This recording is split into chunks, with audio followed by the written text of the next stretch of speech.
Atlantida. I'm in my room in Scott, Atlantida. I'm still here and it feels like I'll stay for a while. This is my second video on this channel where I talk about my favorite horror films and practice my English. I have a personal list of horror mystical films that left a strong impression on me, and this channel is a spoken diary. It's important for me to talk not only about films but about feelings and thoughts these stories create. In my previous video I talked about top 3 my favorite horror films, and in this one I feel almost unbearable need to talk about my favorite episode from Horror Anthology. It's an episode from season 2 of Masters of Horror. It's called The Screwfly Solution. It's based on a short story with the same name by Alice Bradley Sheldon, better known under the pen name James Tiptree Jr. The story was written in 1977.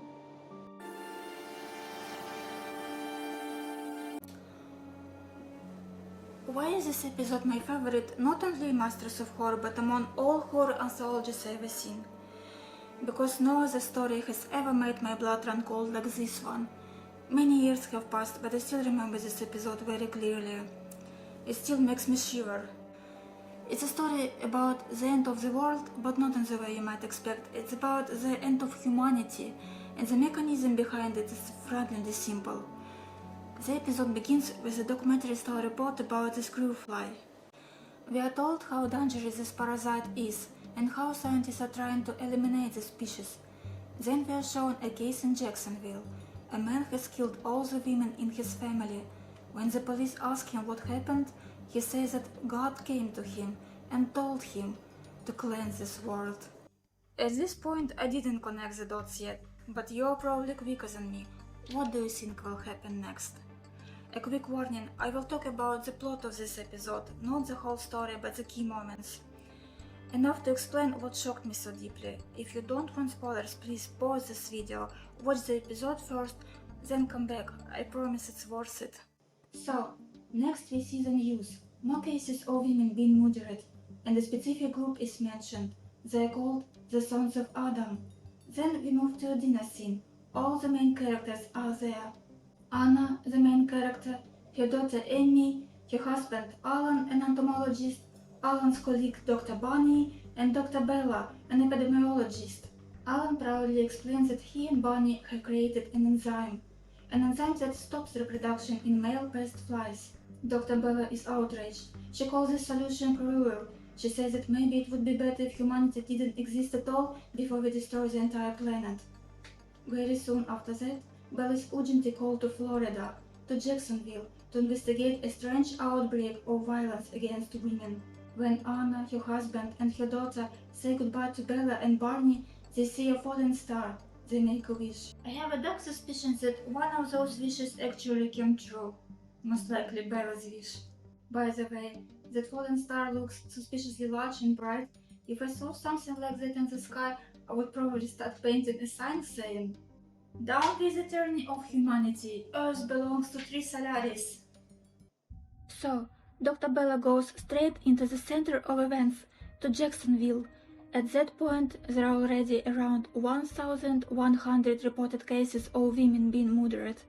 Bella suspects contamination, water, soil, air.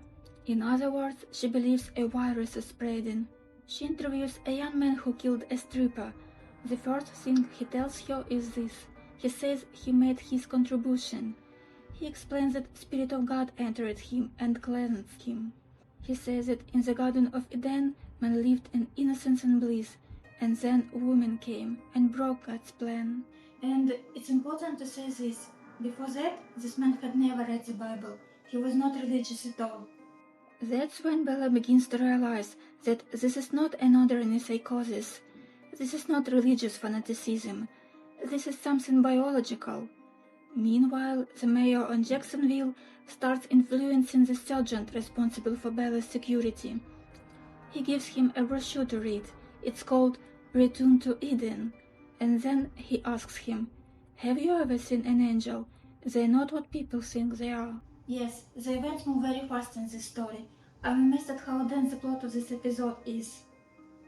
The mayor kills Bella and Sergeant, watch with tenderness as men gather in street, forming groups and singing religious songs.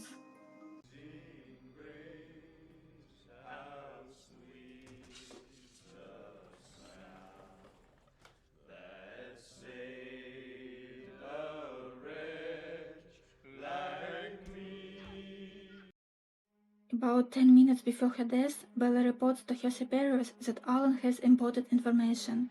Alan is summoned to Washington, D.C. to an epidemiological center.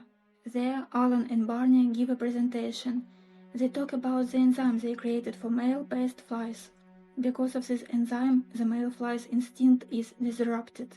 He no longer understands what to do during mating. As a result, the species stops reproduction. Alan and Barney draw a parallel. What is happening in Jacksonville and in other cities is not random. It is someone's plan. Someone created a similar enzyme for humans, more precisely for men. In mammals, sexual drive is closely linked to aggression. Someone turned one into the other. This is a deliberate attempt to destroy the human race. Barney insists on chemical castration of all men. The government rejects this proposal. Here, I want to turn to the original short story, to look more closely at the mechanism itself. The story explains it more clearly. This part is quite complex for me, so I'll read it from my notes if you don't mind. In our species, there has always been a close connection between aggression and sexual instinct. In men, the same neural pathways are active during hunting and during sexual pursuit. The state of arousal is similar in both cases. In mammals, aggression often shifts into courtship. This enzyme, which spreads among men, blocks that shift. Aggression can no longer turn into desire. So sexual arousal turns into the urge to kill, and killing is experienced as satisfaction. Right now, I keep seeing one scene in my mind, the scene where Alan is flying to his family on a plane. It was terrifying and painful to watch.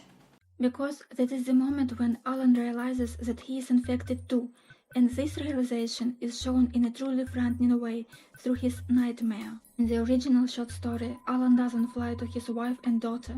His transition happens earlier at the airport. And it's important to note that in the story, the changes in his thoughts and desires are described much more subtly than in the episode. The episode presents the violence in a more exaggerated horror genre way. That scene was painful to watch because Alan is an intelligent, kind and deeply reasonable person, and on the other hand, a loving husband and a devoted father, and even he could not resist it.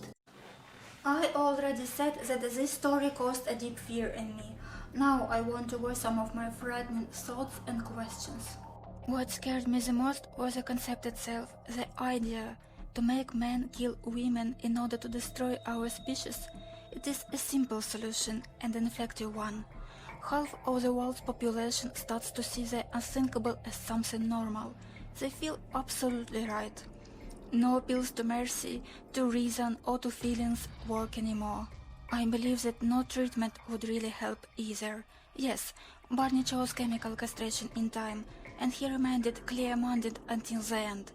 But I think that even if man had followed his example en masse, the aliens would have invented another solution against that defense as well. In here, what is truly terrifying, life of men without women. They are calm, happy, good-natured. They perceive their monstrous actions as an improvement, as something obvious, as if they are correcting a mistake of the universe. The question that frightens me is this: can we really be reprogrammed so easily, almost with a single switch, not through propaganda, but biologically, through an enzyme or a virus? How vulnerable are we then? No stronger than flies. Another thing that terrified me was how quickly women's will to resist and fight for their lives collapsed. Some may have given up out of exhaustion from endless running. Some lost the meaning of continuing the fight because the world as it was no longer exists and never will. The men they loved, knew and built lives with turned into hunters forever. This is essential despair. Some may have heard so many times from infected men that women must be destroyed that it is right, that they begin to agree with this insane logic. The psyche searched for a way to reconcile with reality, to justify its own helplessness. And here is what is chilling: the aliens may not have planned all of this in detail. They simply launched a mechanism of destruction. The religiosity of infected men and the acceptance of fate by women are just side effects. Our own psychological patterns were activated. In the end, we see the initiators themselves, the aliens whom men mistake for angels. First of all, they look feminine in my opinion, and that makes it even more disturbing. Does that mean that female aliens set us up, human women?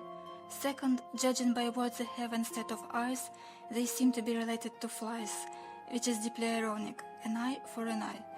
I remember that when I first saw this episode, the scene with the scratches frightened me deeply and caused strong anxiety, despite the irony. One more question stayed with me. Are there any ends of humanity more terrifying than the one described in the Screwfly Solution? Personally, I cannot imagine anything worse. Even a virus slowly killing all people would not frighten me more. Even if the Trisolarians actually arrived, it would be easier to accept than this. The story describes a truly sophisticated and merciless method. I'm very grateful to Joe Dante for choosing this story for the episode. The episode carries the spirit of early 2000s television horror, but the power of the idea makes it unforgettable. Thank you very much for staying with me through this dark journey. I'm already working on my third video and I hope to bring it to you sooner. Until then, take care and I'll see you again here in Squad Atlantida.